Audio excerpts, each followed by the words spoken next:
अस्सलाम वालेकुम नाजरीन, आप देख रहे हैं सूबाई रंग न्यूज़ और इंटरटेनमेंट चैनल और मैं हूं मोमना शहबाज। सबसे पहले नज़र डालते हैं आज की अहम खबरों पर।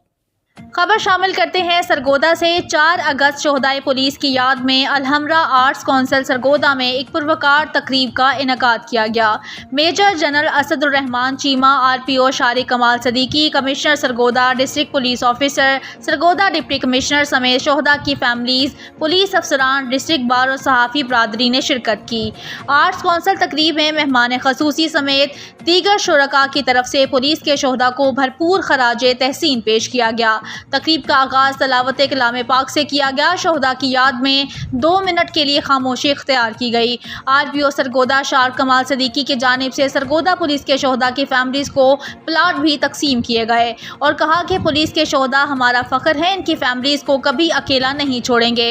इस मौके पर DPO सरगोदा असद एजाज मिली का कहना था कि मुझे फ़ख्र है कि मैं 34 शोहदा का वारिस हूँ, इनकी कुर्बानियाँ कभी रायगा नहीं जाएंगी। आखिर में मेहमान खसूसी मेजर जनरल असदुर्रहमान चीमा ने तालीमी मैदान में नुमाया कारकर्दगी दिखाने वाले शोहदा के बच्चों में नकद इनामात भी तकसीम किए। मेहमान खसूसी major general Asadur Rahman, RPO Sargodha Shariq Kamal Siddiqui, commissioner Sargodha और DPO सरगोदा ने पुलिस लाइन में यादगार शोहदा पर फूलों की चादर चढ़ाई और सलामी पेश की। शोहदा के दर्जात की बुलंदी के लिए फातिहा ख्वानी भी की गई।